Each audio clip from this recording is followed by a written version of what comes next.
Assalamualaikum warahmatullahi wabarakatuh. Salam jumpa kembali dengan channel Nafisa Nursery. Gimana kabarnya sahabat Nafisa Nursery hari ini? Semoga selalu dalam keberkahan serta lindungan dari Allah Subhanahu wa Ta'ala. Amin. Sahabat, hari ini saya akan berbagi tips cara merawat bonggol aglonema agar bisa segera tumbuh subur. Artinya, tanaman bonggol dari aglonema ini bisa diibaratkan sebagai anak kecil atau bayi ya.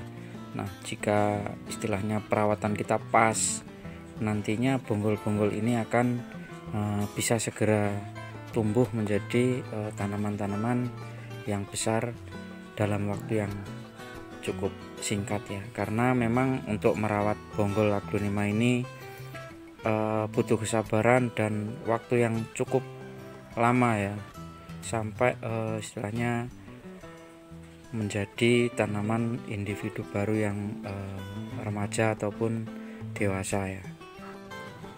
Jangan kaget ya guys, kalau misalkan harga aglonema yang unik itu harganya mahal. Ini bonggol Mahaseti ya guys, ini usianya hampir 2 bulan atau sekitar 7 minggu lebih. Nah, ini saya tandai, ini di cutting tanggal 10 Juli tahun 2021. Hampir 2 bulan masih kayak gini. Jangan lupa untuk yang belum subscribe, segera subscribe channel ini untuk mendapatkan informasi-informasi terkini dari channel Nafisa Nursery. Oke, tips yang pertama adalah kelompokkan bonggol-bonggol aglonema ini pada tempat khusus atau tempat tertentu. Artinya setiap bonggol-bonggol ini dikelompokkan dengan bonggol-bonggol yang lain. Jadi tujuannya gini, kalau misalkan ini dicampur dengan tanaman yang lebih besar atau remaja atau dewasa, tentunya ini butuh perawatan khusus ya. Untuk merawat baby aglonema dengan aglonema yang dewasa itu pasti beda perawatannya. Nah, kalau dijadikan satu itu kemungkinan besar cara penyiraman, cara pemupukan, dan cara pengendalian hama serta penyakitnya itu akan disamaratakan. Nah, itu yang salah. Jadi kalau misalkan ini tempat bonggol ya, semuanya berkumpul, semua bonggol berkumpul di sini. Maksimal itu adalah berkumpul sama yang masih baby yang masih daun 1 ataupun menuju 2 daun ya. Itu mungkin masih bisa disamakan dan bisa ditempatkan jadi satu tempat. Nah, tips yang kedua adalah letakkan bonggol aglonema ini pada naungan dan bebas dari air hujan. Nah, di sini saya menempatkannya di bawah naungan paranet plus plastik UV. Jadi ini sudah bebas dari air hujan dan ada pengurangan intensitas sinar matahari ya, karena untuk bonggol-bonggol ini dia belum kuat terpapar sinar matahari secara langsung, sehingga kita membutuhkan naungan ataupun shading atau paranet seperti ini ya.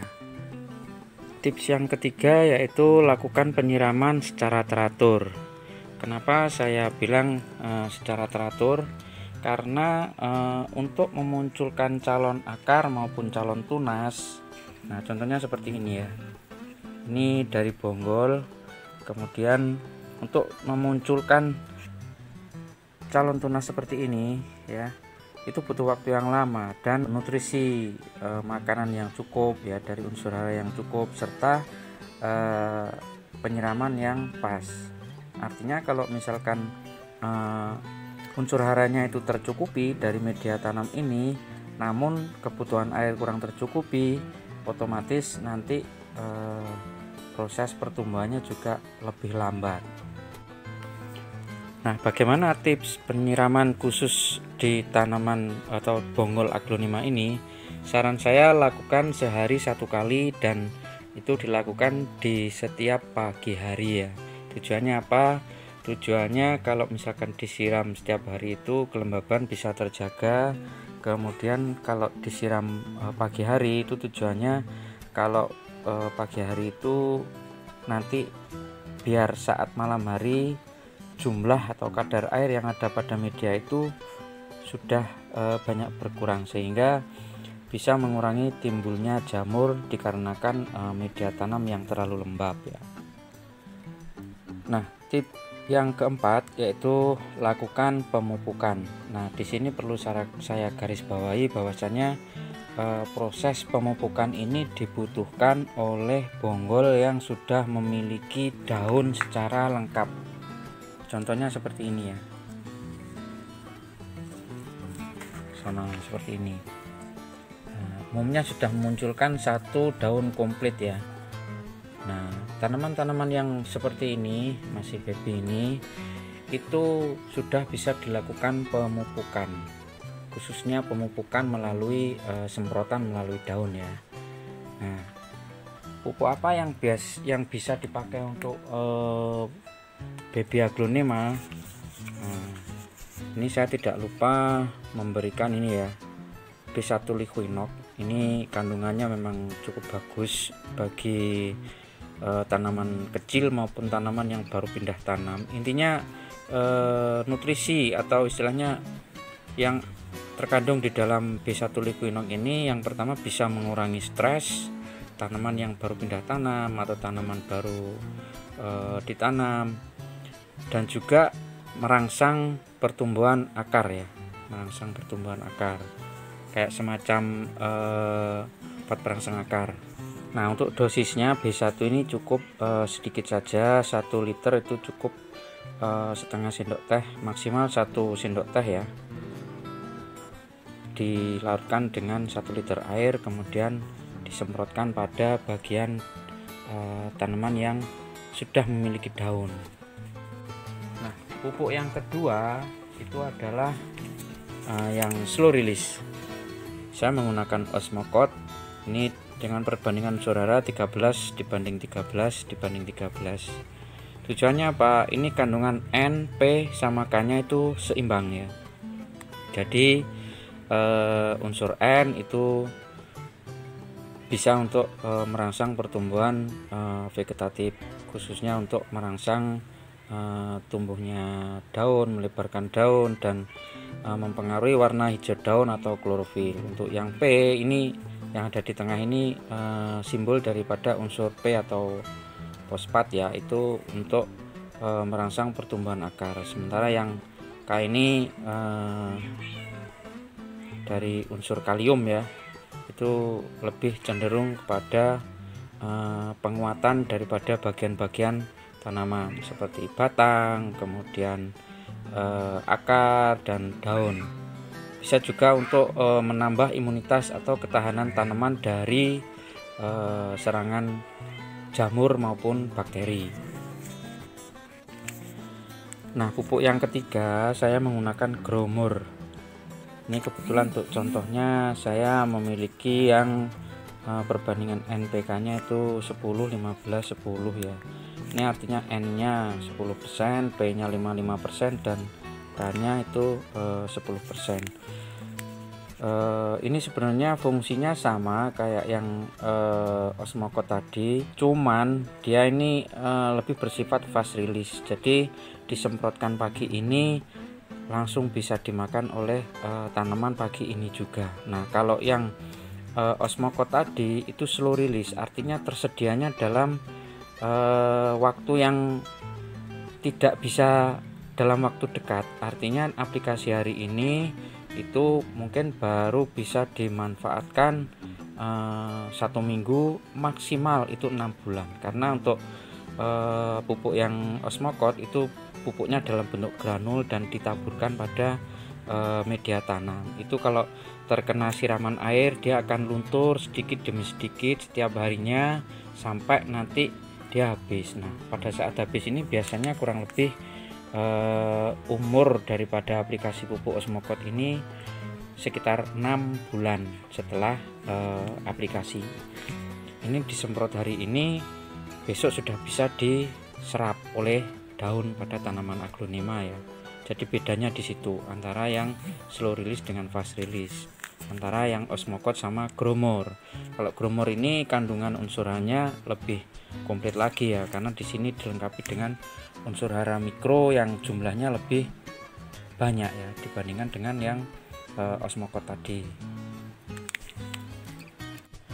Nah, bagaimana dengan bonggol tanaman aglonema yang belum memiliki daun? Apakah sudah bisa diaplikasikan dengan pupuk yang saya sebutkan tadi? Nah, saran saya itu yang bisa diaplikasikan untuk bonggol yang belum memiliki daun secara sempurna itu bisa diaplikasikan dengan B1 dan osmocote saja ya. Jadi cuma ditaburkan di sini osmocotenya, dan untuk B1-nya khusus hanya B1 saja tanpa growmore ya. Karena untuk growmore itu bisa dilarutkan air kemudian disemprotkan dan diserap oleh daun maupun batang tanaman. Nah, kalau misalkan dia belum memiliki daun, otomatis nanti ini tidak akan bisa menyerap, dan yang ditakutkan adalah justru malah menyebabkan keracunan pada calon batang daripada tanaman aglonema. Nah, tips yang kelima yang tidak kalah penting adalah lakukan pemeliharaan secara rutin, khususnya untuk pengendalian hama serta penyakit. Nah, hama yang sering istilahnya menyerang daripada tanaman bonggol aglonema ini biasanya ulat, belalang itu ya. Jadi kalau misalkan masih bisa dikendalikan dengan manual, misalkan diambil atau dilakukan dengan tangan, lakukan dengan tangan. Tapi kalau misalkan sudah melebihi ambang batas pengendalian, misalkan butuh untuk disemprot, ya gunakan pestisida, khususnya insektisida secara tepat dan cepat ya. Dosisnya cepat, tepat. Artinya kalau ulat ya pakai obat ulat, kalau misalkan jamur ya gunakan fungisida, seperti itu. Nah, khusus untuk serangan jamur itu biasanya lebih lebih berbahaya daripada serangan ulat atau belalang. Karena apa? Di usia-usia segini ini seumpama manusia ini masih posisinya masih balita, jadi ketika ada serangan jamur itu sangat rawan sekali. Nah, saran saya untuk jamur ini istilahnya meskipun tanpa ada gejala serangan, lakukan penyemprotan fungisida secara rutin. Nah, biasanya saya menggunakan antrakol dengan dosis 1 liter itu setengah sendok teh antrakol ya.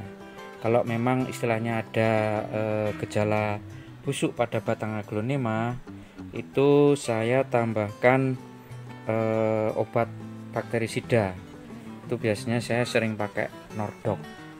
Nah, ini saya tunjukkan, ini ada gejala yang istilahnya bonggol yang gagal tumbuh dikarenakan dia terserang bakteri ya. Ciri-ciri bakteri ini dia berair, kemudian menimbulkan bau yang agak kurang sedap, dan bedanya dengan jamur, kalau jamur itu biasanya posisinya kering, tidak melenyek ya bahasanya. Ini ada lendir-lendir seperti ini ciri-ciri dia terserang bakteri ya. Kemungkinan besar dia terkena spot merah karena kondisinya parah sehingga dia gagal untuk tumbuh atau wassalam ya. Jadi saran saya kalau ada yang terserang seperti ini, lakukan pengendalian dengan bakterisida. Sebenarnya ada banyak macam jenis bakterisida, ada agrep, ada baktosin, ada baktomisin. Nah, saya lebih cenderung memakai Nordok, karena Nordok ini fungsinya dia bisa berfungsi sebagai bakterisida maupun fungisida sekaligus dalam satu produk ya, seperti itu.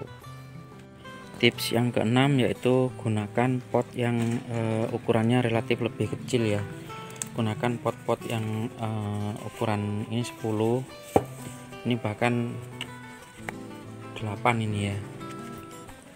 Maksimal mungkin di ukuran 12 atau 15 mungkin ya, karena dengan semakin kecilnya pot itu semakin mudah untuk dikondisikan ya. Oke, mungkin itu tips seputar cara merawat bonggol aglonema agar bisa tumbuh subur. Semoga video ini bermanfaat. Saya akhiri. Assalamualaikum warahmatullahi wabarakatuh.